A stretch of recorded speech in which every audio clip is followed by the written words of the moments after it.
Valve is in a massive lawsuit with the state of New York, which could change the entire gaming industry. We're going to get into that today on The Legal Mindset, where we teach you to be your own judge. I'm Andrew Esquire, American attorney, and this is a Fast Facts video, the quick and dirty version of the latest news. Now, we had covered a lawsuit that they won recently, Valve in Washington, which was a major win against patent trolls. But now, on the eve of that, they were hit with yet another case in New York by the state. So we're going to get into how this is a major case that everybody really should be following. If you care about gaming, any type of gaming, this could affect gacha games, Magic the Gathering, Pokemon, Fortnite, Roblox, Hearthstone, an entire genre of games that has randomized drops. So let's get into what's going on. We have the plaintiff, which is New York Attorney General Letitia James, who's a little bit of a controversial figure herself. She's been under fire with several indictments she's dodged, but now she's coming after Valve, and she's coming after to regulate them hard. And of course, we've got Gabe Newell, Valve, Steam, that are the defendants in this case,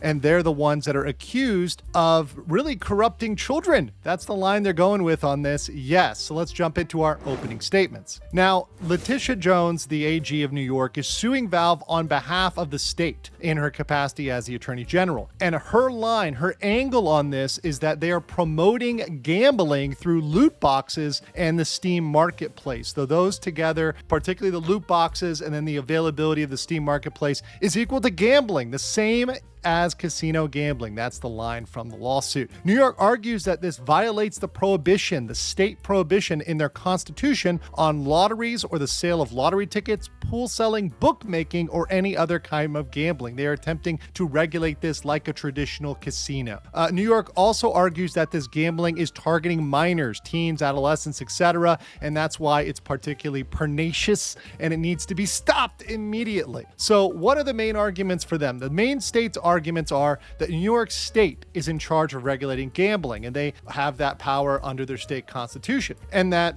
loot boxes are virtual items with value. Now, that keyword value is going to be important, and we're just going to come back here because that's in the gambling statutes. It's got to be something with quote unquote value. Steam has created a marketplace for items, and they've shown that marketplace. I'm going to show you that in a second. And they've got, according to them, high value and liquidity, which makes them a target for thieves. So we have to protect people from thieves, right? That's the state's interest, right?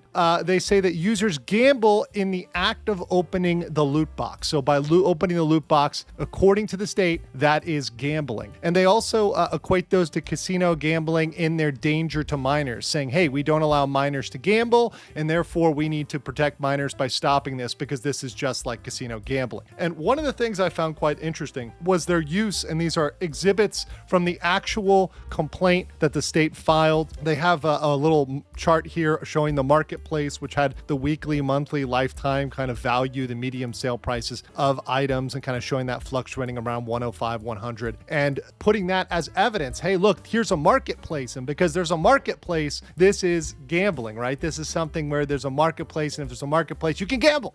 They also put out here, and this is the item, the butterfly, the Gamma Doppler butterfly knife from the game, and they put out here that, look, it's worth, and on the marketplace, $10,999, right? This is the value of this extraordinarily rare item. This is, according to the filings, the most high-end item there, and that makes it a danger. And to me, I was kind of laughing for a second, especially as a guy who's played Magic the Gathering, who's played Pokemon in the past. And if you guys know anything about those, this Pikachu illustrator here sold for a record price of $16.5 million in good condition. And then you had, of course, from Magic the Gathering, the Alpha Black Lotus. I never touched a Black Lotus myself, not a real one. I've seen some fake ones, and I've seen them in cases, but I've never played with one, so I wish I could play with one. But yes, it's an extremely rare card from Magic the Gathering. It's sold for, I believe, about $3 million.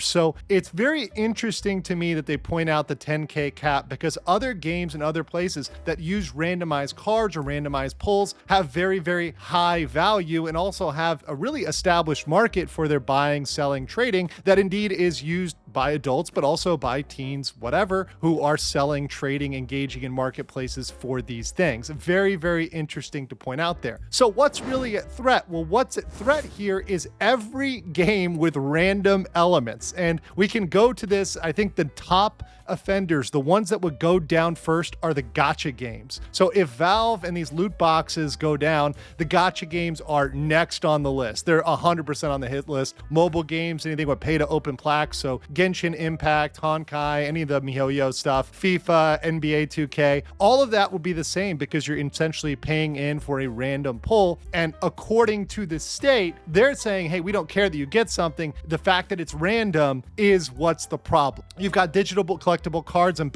random battle pass rewards. So Hearthstone, Legends of Runeterra, those would be at risk. You've got the physical analogs, Pokemon cards, Magic the Gathering, blind box figures, Funkos, etc. And you've got all those mystery subscription boxes that people like to buy that you don't know what you're going to get inside. And, oh, well, if one thing is worth than another, well, that's random and that's not fair. It's gambling, right? And really any other randomized microtransaction. So any sort of bundle or item that you might pick up and receive something with a variable rarity where there's uncommon, common, rare, maybe legendary items, that would be at risk. So something like Fortnite or Roblox cosmetics even could be at risk here. So this affects a lot of games. This isn't just those particular loot boxes that they're trying to point out in one or two games. So what is Valve's defense? Well, Valve has actually a lot of defenses here, and that's a good thing for Valve. So what they have to defend on is they can say, hey, look, there's no true risk or wager because these things are resulting in something. It's not like a casino spin at a slot machine where if you put in a coin or put in $1, whatever, you're going to get potentially nothing, right? You could have no reward. You're going to get something. There's going to be something you're getting out of that, even if it's not worth as much as something with another rarity. It's sort of like, as a lawyer comrade of mine said to me, if you went to the state fair and there was sort of lottery where you draw straws, and if you get the right straw, you get a reward. If you don't, you get the straw in the bucket. Well, you're getting something, right? You're not getting nothing. And as long as you're getting something, that really doesn't fall in the definition for casino gambling risks or wager. The other thing is, if you really look at the statute closely, and this is something I think they didn't do, virtual items are not a thing of value under gambling statutes, and there's separate case law in other places where they've ruled in Valve's favor on this and other companies' favor on this.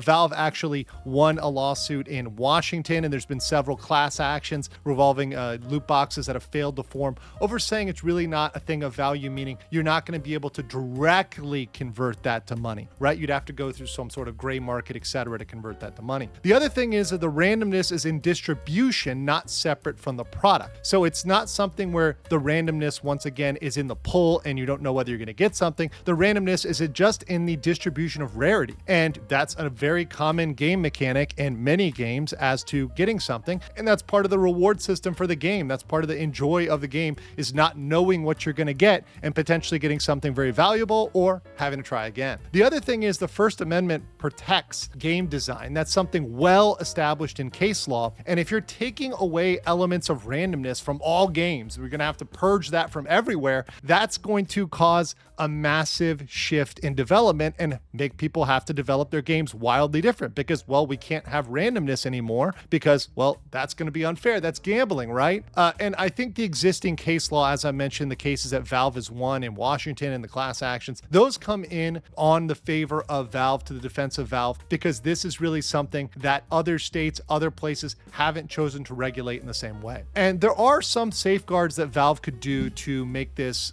really go away. And if they wanted to implement any of these, and I'm not saying they implement all of these, but any of these changes would be more than enough to defeat this lawsuit by Letitia Jones and New York. They could stop key sales in New York and just say, okay, fine, we're not selling keys in New York. That's more of a patchwork thing. I would hope they would fight on that to try to keep that going if they're going to do it just in New York and not everywhere. The other thing is they could shift to free in-game drops. And they've done that in places like Belgium and the Netherlands where they've had issues over this. And that's something they could do potentially. They could also have stricter age verification for people, so that would eliminate that argument that this is affecting minors. They could also have non-tradable soulbound items, so that would eliminate any marketplace argument or any perceived value. The other thing is they could just disclose on these things the exact pre-purchase odds and the expected value you're going to get out of that. So saying, okay, the expected value is this, right? So if you're going to purchase it, okay, you're going to purchase and the EV might be lower than the purchase, maybe you'll make a decision not to purchase that.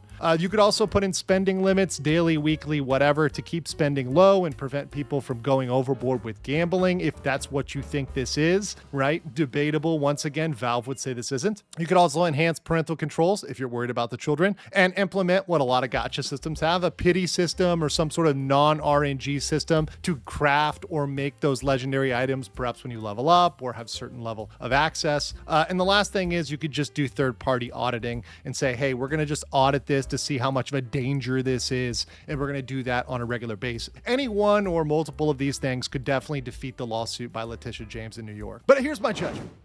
In my judgment, this lawsuit represents really a serious attack on gaming marketplaces, particularly digital gaming marketplaces. Valve has a strong incentive to fight this lawsuit and a basis to win on existing law. And if they consider implementing just one or more of these safeguards to prevent future litigation related to gambling and minors, I think they're going to be in the clear. But I want to know what you guys think, and I want to know what you think about loot boxes. Are they gambling? Is it bad? Should they go away? Let me know in the comments below, and I'll catch you on the next one.